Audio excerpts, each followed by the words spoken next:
A condução da liturgia até este momento, culminante da nossa liturgia reformada, que é a pregação da palavra de Deus. Eu convido a sua atenção, querido, para o Salmo de número 100.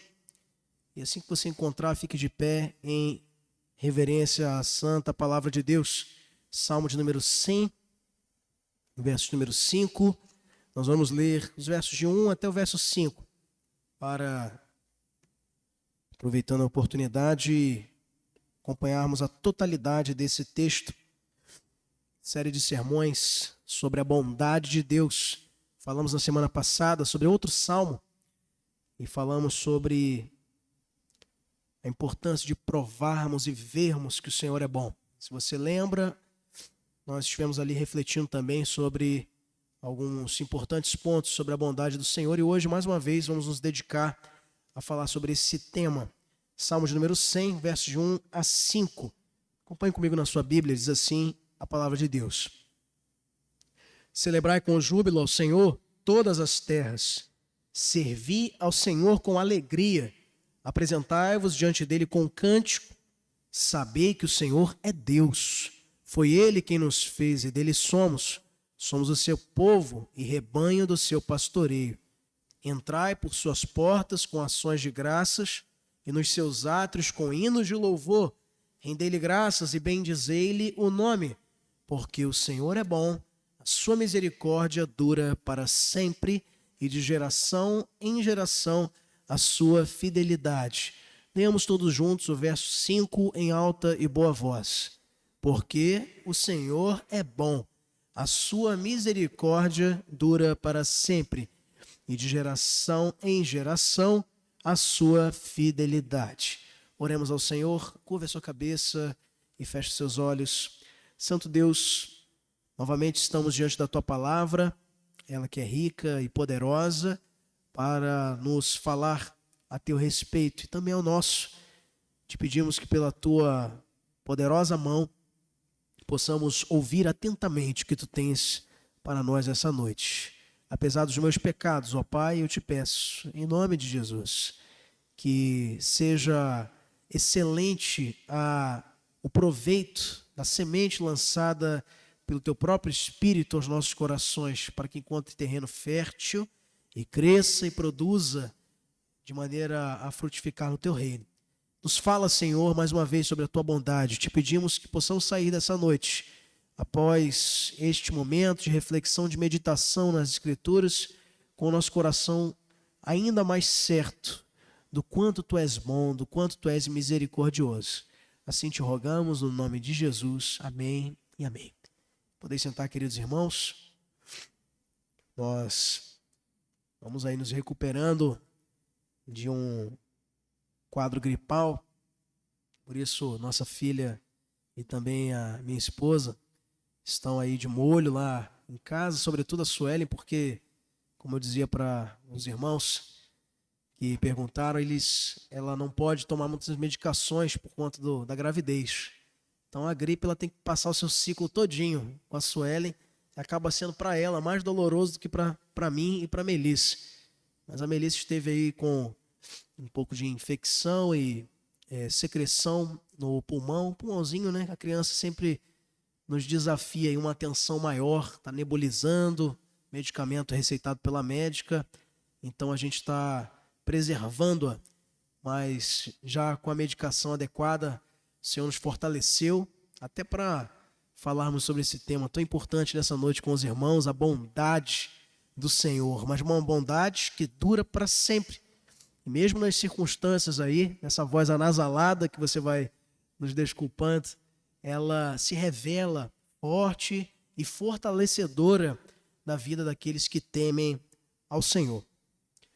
O Senhor colocou no nosso coração, meus irmãos, ao longo desses 3 domingos, começando pelo anterior e também passando para este e o próximo, falarmos sobre este que é um tema que, embora muito repetido, ele muitas vezes passa alheio à nossa meditação.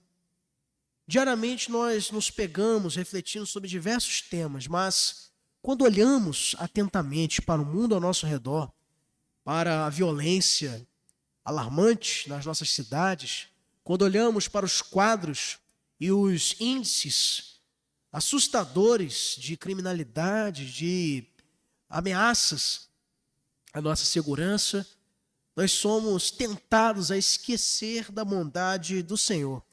O Salmo de número 100, que é esse que acabamos de ler com atenção, é um hino de louvor que convida o povo de Deus a adorar de maneira alegre. Por isso, nos fala celebrar com júbilo. Júbilo é alegria exultante, alegria incontida, uma alegria que não pode ser mensurada dentro de uma expressão simples. É algo maior, é algo mais expressivo, é algo profundo. E essa adoração ao Senhor, reconhecendo quem Ele é e o que Ele faz por nós. Diferente de muitos salmos que podemos acompanhar ao longo de muitos anos da nossa jornada cristã, onde há, da parte não só de Davi, como também de outros autores dessas poesias sagradas, como Salomão, como Moisés, como Asaf, os filhos de Corá e muitos outros. Salmos falam sobre lamentos, falam sobre súplicas, falam sobre perseguições, falam também sobre esperança. E aqui nesse contexto nos fala sobre a bondade de Deus. O Salmo 100 exalta de maneira festiva a fidelidade do Senhor, a misericórdia do Senhor, mas sobretudo a bondade eterna do Senhor. E a estrutura desse salmo aponta para uma escada, uma progressão. São ideias reunidas aqui pelo salmista que vão nos elevando a uma conclusão. Ele primeiro nos apresenta um chamado à adoração. Celebrem com júbilo ao Senhor todas as terras. Isto é, não apenas Israel, mas a celebração ela passa para além dos limites e barreiras geográficas do povo de Israel.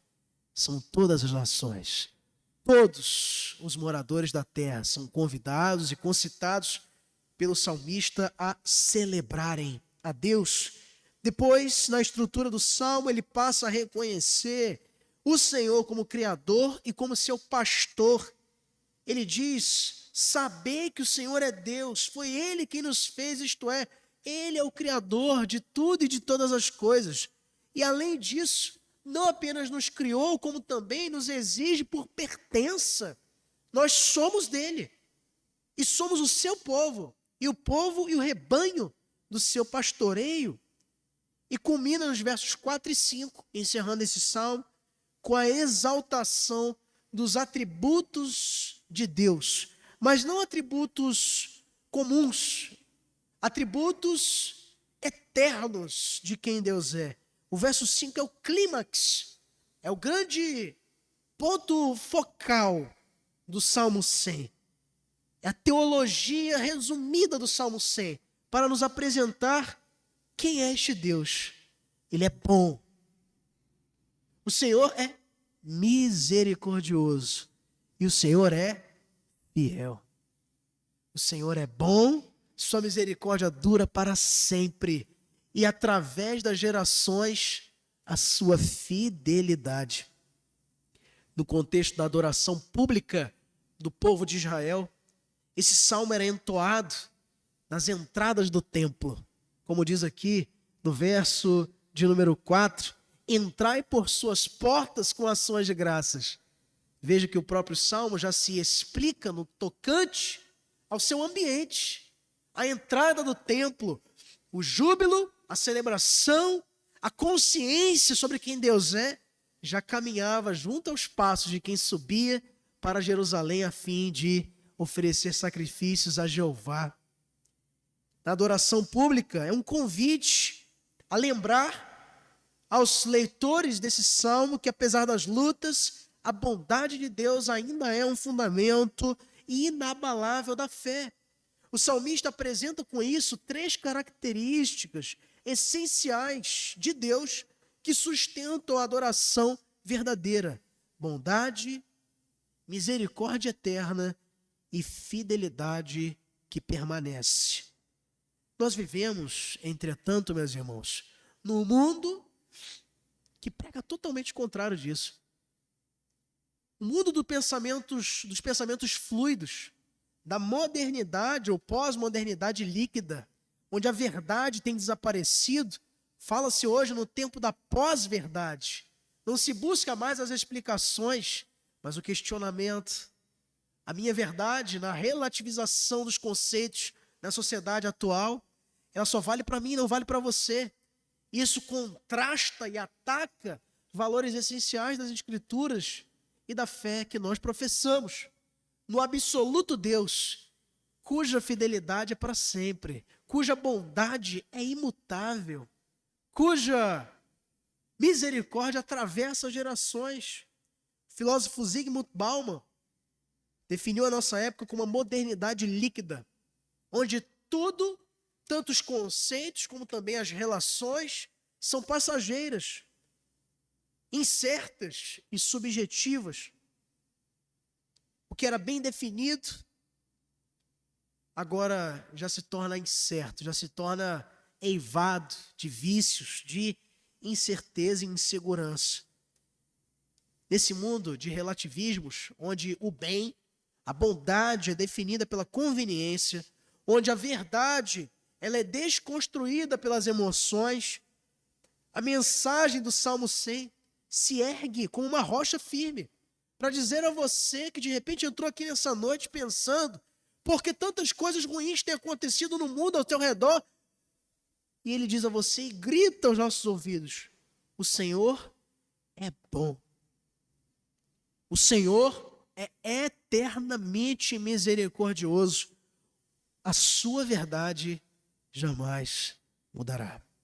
Essa afirmação, embora simples, ela é profunda e nos chama, meus irmãos, à contramão da cultura. Nos convida a adorar um Deus que permanece bom, misericordioso e fiel em um mundo de instabilidades.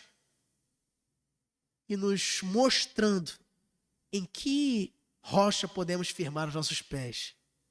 Nos atributos de quem Deus é. Porque a sua bondade dura para sempre.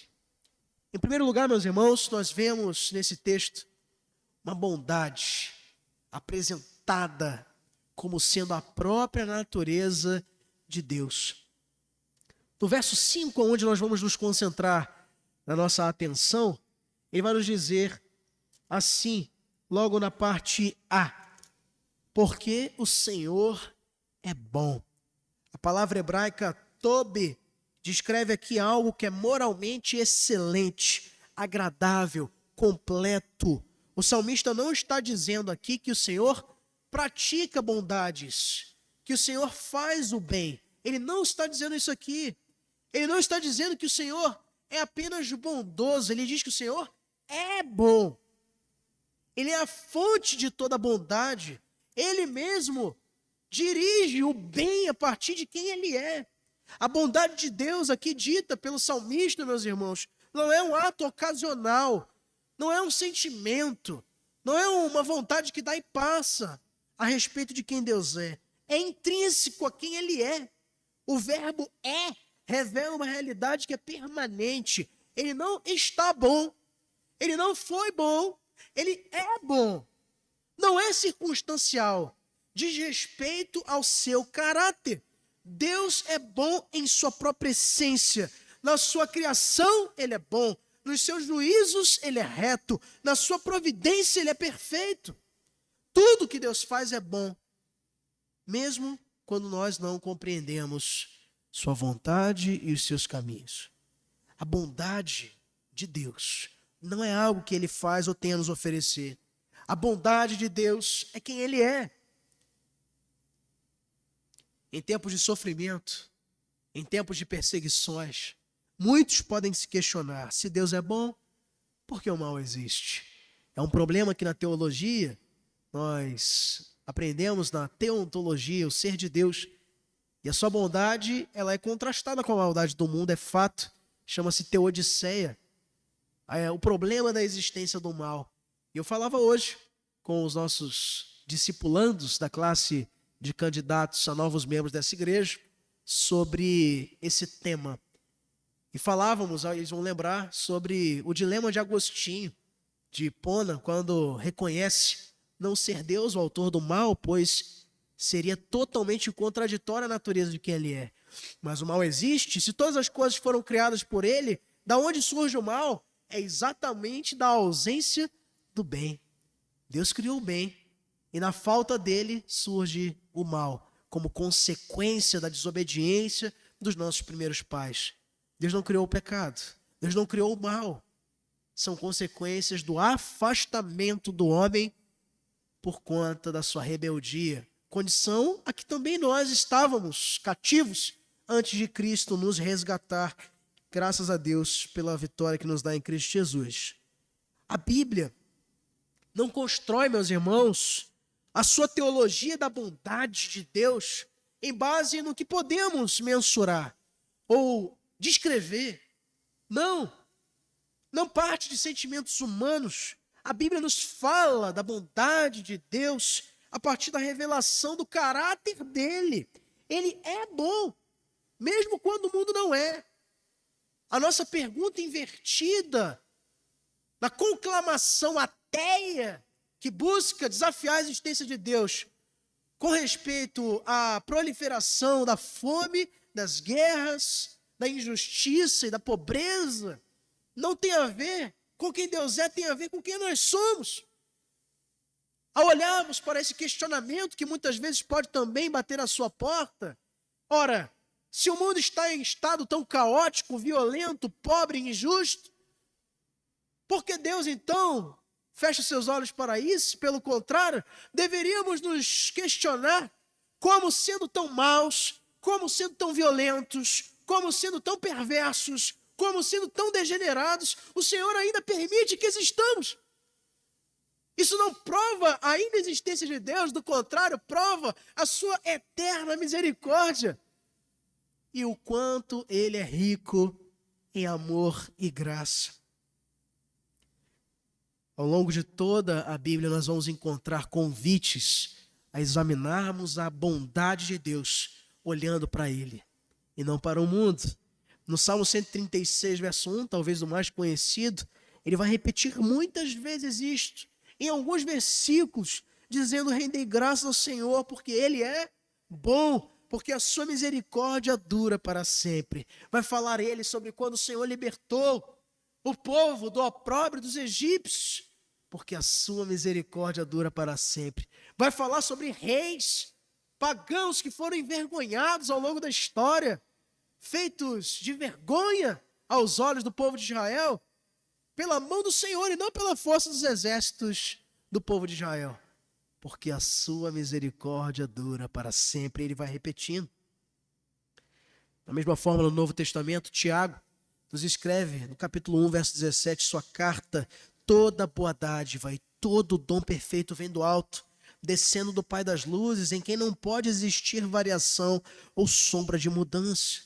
No mundo do egoísmo, no mundo da violência, no mundo da maldade, falar sobre bondade pode nos atrair ou nos trazer o selo de devaneios românticos, de pensamentos desvairados, de gente que não está observando a realidade ao seu redor. Muitos vão dizer: se Deus é bom, porque existe tanta maldade?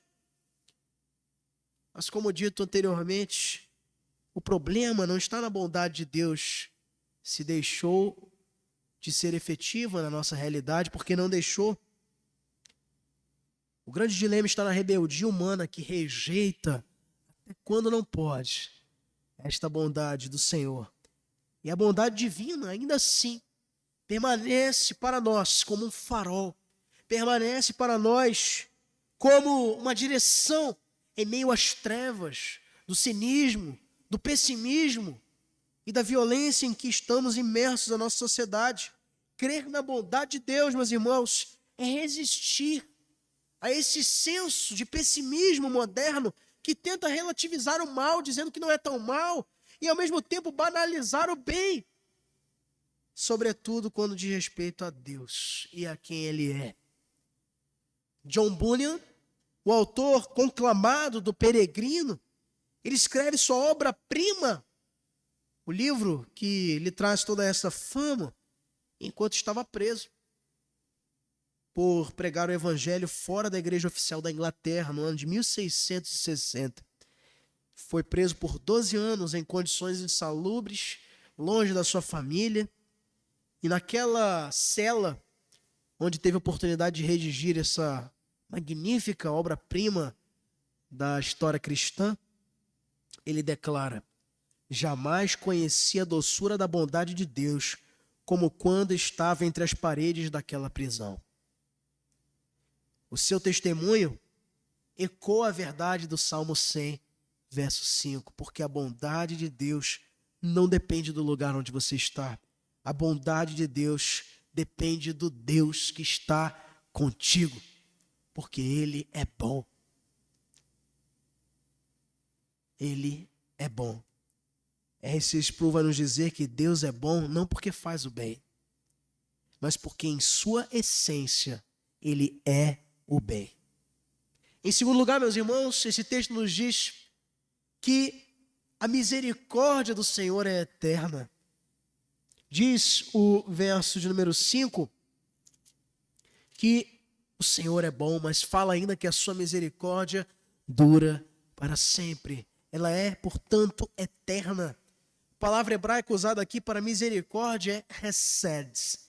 Carrega a ideia de um amor leal, graça constante, uma compaixão duradoura. A misericórdia de Deus não é instável. Ela não está condicionada ao que nós fazemos para agradá-lo ou desagradá-lo. Ela não é limitada ao desempenho das nossas ações. Ela é eterna, justamente porque está fundada no caráter imutável do próprio Deus, que não é como nós, mortal, finito, submisso ao tempo. Entretanto, é Ele eterno, não teve início nem terá fim. É o alfa, o ômega, o princípio e o fim de todas as coisas. Essa misericórdia de um Deus eterno não poderia ser finita. É, portanto, também eterna. A sua misericórdia eterna é justamente a sua disposição. É o movimento do coração de Deus em nossa direção, em permanentemente não nos dar o castigo que merecemos, mesmo em face da nossa reiterada e repetida desobediência. A misericórdia dele permanece. Mesmo quando quebramos a sua aliança, sua misericórdia nos persegue. Mesmo quando nos esquecemos dele, nos momentos mais ímpares da nossa vida, reconhecemos a ajuda de amigos, de vizinhos, de familiares, de gente querida, de cônjuges, amigos do trabalho, e esquecemos do Senhor, ali ainda a sua misericórdia vai ao nosso encontro. Porque o Senhor não tem como misericórdia um compromisso condicional, um compromisso mesquinho. A misericórdia do Senhor é fundada na sua aliança, não em sentimentalismo. Em Lamentações, capítulo 3, versos 22 e 23, Jeremias, olhando para o juízo de Deus sendo impingido contra Israel, pelo seu pecado, pela sua idolatria, enxergando ele com seus próprios olhos, o povo sendo levado cativo para a Babilônia, os príncipes sendo envergonhados, as mulheres sendo violadas, as casas sendo queimadas, o templo sendo totalmente vilipendiado. Ele lamenta, ele chora, é verdade, mas ele reconhece dizendo: as misericórdias do Senhor são a causa de não sermos consumidos, porque as suas misericórdias não têm fim. Renovam-se a cada manhã, grande é a tua fidelidade.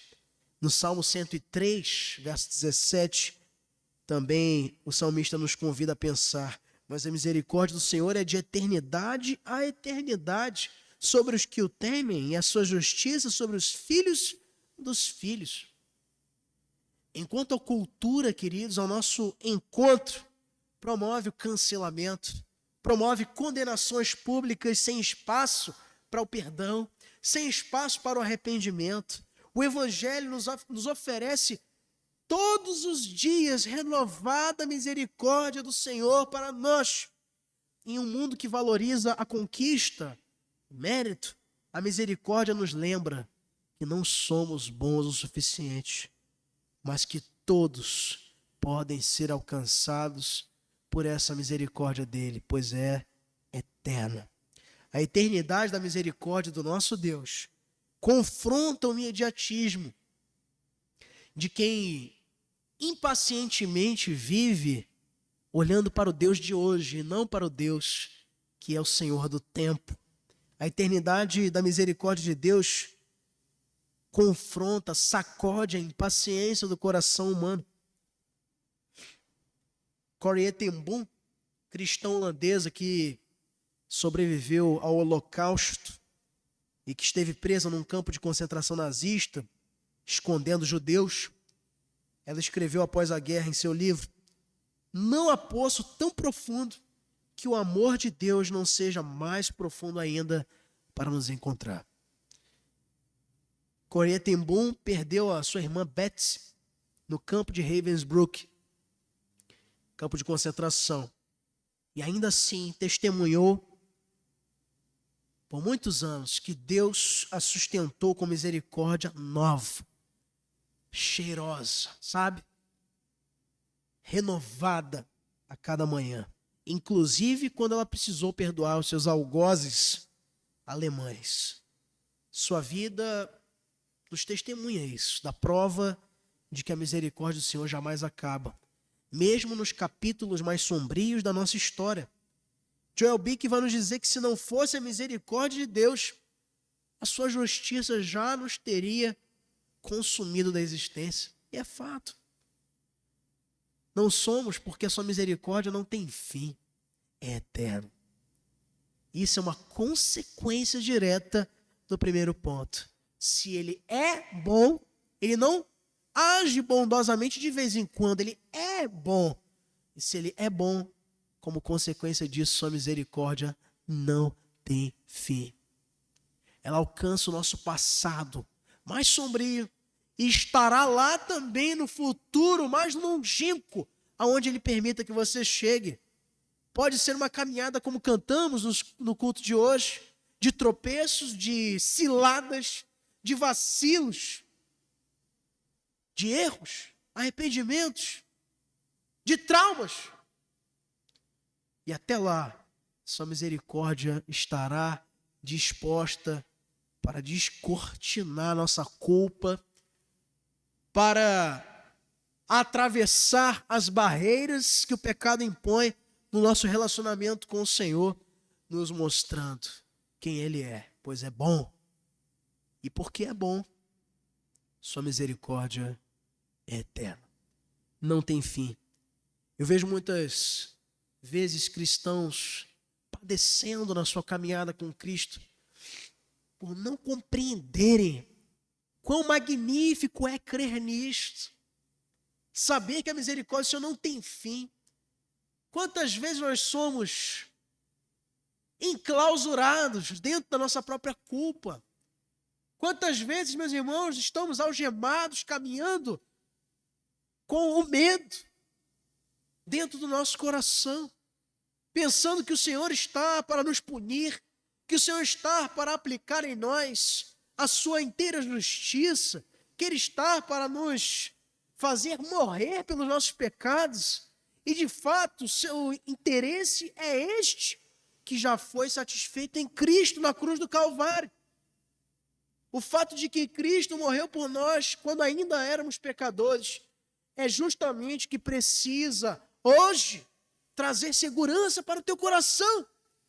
É o que hoje precisa trazer para nós consciência de perdão, consciência de salvação, consciência de restauração completa de quem você é em Cristo. Não mais um escravo, não mais um perdido, não mais um refém de Satanás, mas agora um filho e uma filha, agora um servo e uma serva, rebanho do seu pasto, o povo de propriedade sua. Você pertence a Ele, porque Ele comprou com o preço do seu próprio filho e o seu sangue aspergido no Calvário. A sua misericórdia é eterna. E em terceiro e último lugar, meus irmãos, o salmista ainda completa esse texto na parte C do versículo 5, nos dizendo que de geração em geração é a sua fidelidade. A sua fidelidade atravessa as gerações. Fidelidade aqui é emuná, no hebraico, expressa firmeza, verdade, lealdade constante. É a ideia de um Deus que permanece confiável de maneira absoluta, sem nem um pingo de tirar nem pôr em quem ele é. Mesmo quando tudo muda ao seu redor, ele permanece fiel. Fidelidade de Deus, segundo o raciocínio bíblico, a apresentação bíblica deste atributo do Senhor, ele não é adaptativo às eras. A fidelidade de Deus não muda de acordo com o tempo, de acordo com o comportamento do seu povo. Ele foi fiel no Éden, foi também fiel no Sinai, ele foi fiel com seu filho na cruz e ainda hoje tem sido fiel com o seu povo. Gerações passam, líderes surgem e somem. Promessas humanas são feitas e também são abandonadas, falham. Os homens traem, os homens mentem, os homens se esquecem, viram suas costas. Mas Deus mantém a sua palavra, porque Ele é fiel. A verdade e a fidelidade de Deus, como Ele é, também não muda. É sólida, perpétua, atravessa o tempo, passa de pais para filhos e de filhos para netos, em contraste com a inconstância das ideias humanas. E volta e meia, os autores bíblicos abordam este tema de uma forma a nos relembrar sobre a imutabilidade de Deus. Pode uma mãe esquecer se seu filho que ainda mama. Eu, porém, jamais me esquecerei de ti. Quando o povo clamava 4 séculos cativo dos egípcios, pensava ter o Senhor abandonados ali para morrerem como escravos. E o Senhor vai chamar a Moisés lá no deserto de Midian e diz a ele o quê? Eu tenho ouvido e visto a aflição dos meus servos na terra do Egito. O Senhor não esquece de nós, porque é fiel. Porque não muda. A palavra do Senhor podem passar as eras, ela vai se cumprir, porque quem prometeu é fiel para cumprir. A verdade divina atravessa gerações, sem jamais perder sua relevância, não pelo fato da beleza ou do convencimento que elas transmitam a nós, mas pela autoridade de quem as registrou. As promessas do Senhor se cumprirão, não porque a sua Bíblia é muito bonita, porque você tem uma tamanha fé, mas porque o Senhor é poderoso para fazer cumprir cada vírgula do que Ele disse que fará. E não há nada nesse mundo e nem no universo que possa deter a sua mão. Se Ele quer, vai acontecer. A palavra hebraica usada para fidelidade é emet, que também muitas vezes é usada para verdade. Significa firmeza, confiabilidade. Isso nos mostra, meus irmãos, que nós podemos confiar plenamente no Senhor, nas suas promessas, na aliança que fez com cada um de nós, porque o que Ele disse que fará, fará. Nós muitas vezes vamos falhar com os compromissos que assumimos, com os votos que fazemos perante o Senhor. Ele, entretanto, jamais falhará em nenhuma de suas promessas. No Salmo 119, conhecido por enaltecer a beleza da lei do Senhor, nos é dito no verso 89, a tua palavra, Senhor, para sempre está firmada nos céus. Em João 17, Jesus, na sua oração sacerdotal, nos diz e pede ao Senhor, santifica-os na verdade, a tua palavra é a verdade. Nossos tempos têm moldado a verdade de acordo com o público que a recebe. E também com seus interlocutores. A verdade hoje, ela é moldada pelas narrativas. A verdade hoje, ela é fruto de desconstruções filosóficas. Crer numa verdade absoluta hoje É um verdadeiro ato de rebeldia contra o mundo, contra o espírito reinante da nossa época. A palavra de Deus não vai mudar, contudo, ao sabor da cultura e dos povos. Quando tudo é abalado, a verdade do Senhor permanece. A geração atual precisa e tem aspirado por ouvir ainda hoje que há uma verdade, que há um caminho e que há uma vida. E se chama Cristo.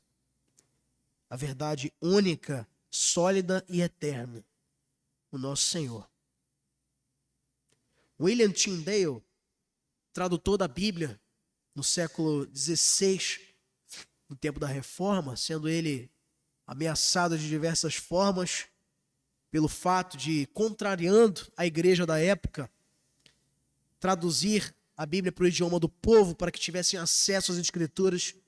Ele foi condenado à morte exatamente pelo fato de levar as Escrituras às mãos do povo para que tivessem conhecimento e assim reconhecessem a Cristo na sua própria revelação. Na sua última oração antes de ser queimado, em 1536, William Tyndale exclamou em alta voz naquela fogueira amarrado: Senhor, abra os olhos do rei da Inglaterra. Vou dizer mais uma vez.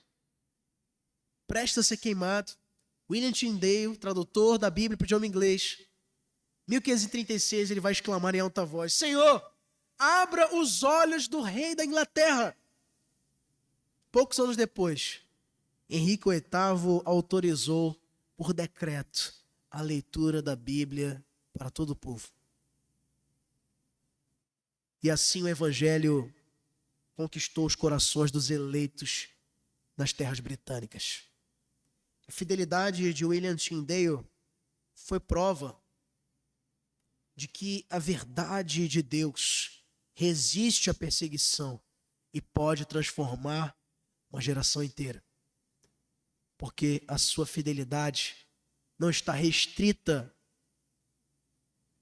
à nossa geração. Eu acho uma pretensão muito grande quando alguns cânticos nos dizem, de certa forma, não passará dessa geração, Cristo vai voltar agora. Isso é uma pretensão que apequena o projeto e os desígnios de Deus. Porque pode ser que o Senhor volte para nos buscar e seremos muito bem-aventurados em testemunharmos com nossos próprios olhos este acontecimento da história. E que vai acontecer o retorno de Cristo. Mas olha, se você for chamado à presença dele antes disso, você também vai testemunhar. Sabe por quê? Porque a palavra de Deus nos diz que todo o olho o verá. Os mortos serão ressuscitados. Das suas tumbas, a terra dará os que estavam ali sepultados para que toda a criação contemple a gloriosa segunda vinda de Cristo. Porque a sua fidelidade não está restrita ao tempo do papai, do vovô, do bisavô, também como não estará a nós, dos nossos filhos e netos. A fidelidade do Senhor, ela se estende. Desde antes de tudo existir, ele já era fiel. E quando tudo for consumido pelo fogo, estivermos em novos céus e nova terra, habitando na gloriosa presença do Rei por toda a eternidade, dizendo com os anjos: Santo, Santo, Santo, digno é o Cordeiro que abriu o livro e digno de receber a glória, a honra, o louvor e a adoração. Quando lá estivermos, sua fidelidade também estará, porque atravessa as gerações. Stephen Charnock, escrevendo sobre a fidelidade de Deus, vai nos dizer que a fidelidade de Deus é a coluna onde se apoia a esperança dos crentes. Conclusão, meus irmãos. Quando tudo neste mundo falhar, a bondade de Deus será o chão firme sob os pés do crente, porque Ele é bom Sua misericórdia é eterna e a sua fidelidade é de geração em geração. O Salmo 100, verso 5, não é só uma poesia devocional. Não era só um cântico que o povo cantava entrando no templo, nas portas de Jerusalém, não.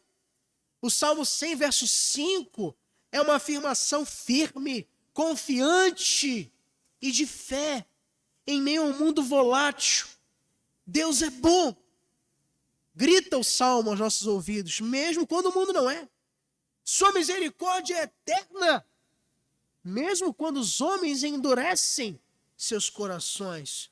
Sua fidelidade continua sobre nós, como estivera com os nossos pais e com os pais deles, estarão também com os filhos e os filhos dos filhos, até quando o Senhor quiser, mesmo quando tudo desaba ao nosso redor. Muitos negarão essas verdades. Muitos viverão como se elas não existissem. Mas a história da igreja, cada gota de sangue derramada pelos mártires, os missionários que empenham sua vida por essa causa, os cristãos comuns do dia a dia, com seus filhos, com suas esposas, com seus trabalhos, ao longo dos séculos, testificam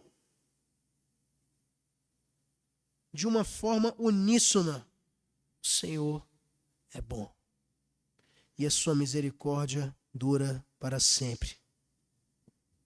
Que você seja mais um a contar essa história, com a sua vida, com a sua voz, com a sua fé. Esse salmo nos convida a ancorar a nossa fé na bondade que dura para sempre, na misericórdia que é eterna, na verdade e na fidelidade de Deus que atravessa as gerações. 3 atributos que transcendem as circunstâncias e que resistem bravamente à cultura do presente século. No mundo que tudo muda, Deus permanece. Sua bondade, sua misericórdia e a sua fidelidade são para nós uma rocha, aonde podemos firmar os nossos pés e seguir a caminhada sossegados. Quando tudo nesse mundo falhar, a bondade de Deus é o chão sob os pés dos crentes. Eu queria deixar 3 aplicações para você nessa noite. Primeira, resista ao cinismo e ao pessimismo desse século. A bondade de Deus ainda está presente. O Senhor permanece sendo bom. Quando Ele diz não, sua bondade se manifesta para você. Quando Ele diz não vou curar, Ele ainda assim é bom. Quando Ele te cura, quando Ele te resgata, quando Ele te liberta, Ele também é bom, porque a sua bondade não está condicionada ao que Ele faz por você, é quem Ele é bom. Segunda aplicação, permita, meu irmão, minha irmã, que a sua memória guarde, acumule lembranças, testemunhos da misericórdia e da fidelidade divina. Como quem tem provas, evidências sem fim para enumerar o quanto sua misericórdia tem sido presente no nosso dia a dia. E terceira e última aplicação. Viva perto da fidelidade do Senhor e ensine às próximas gerações o quanto Ele é fiel. Que Ele continua sendo bom, que Ele continua sendo misericordioso e que Ele jamais deixará de ser fiel. Amém? Amém ou não amém? Vamos ficar de pé, queridos, vamos louvar o Senhor com esse cântico, que é um tema dessa série de sermões sobre a bondade de Deus. Semana que vem veremos como encerramento mais uma mensagem a esse respeito. Em seguida eu gostaria que o microfone fosse levado para nossa irmã em Cristo, Dacileia Almeida, que vai nos elevar a Deus em oração, agradecendo ao Senhor pelo culto de hoje. Nós lembramos que essa e outras mensagens aqui da IP estão disponíveis no canal da nossa igreja no YouTube.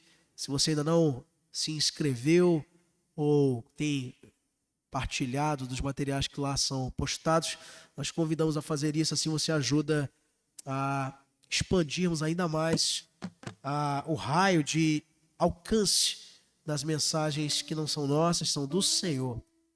Porque o Senhor é bom, a sua misericórdia dura para sempre, e de geração em geração a sua fidelidade.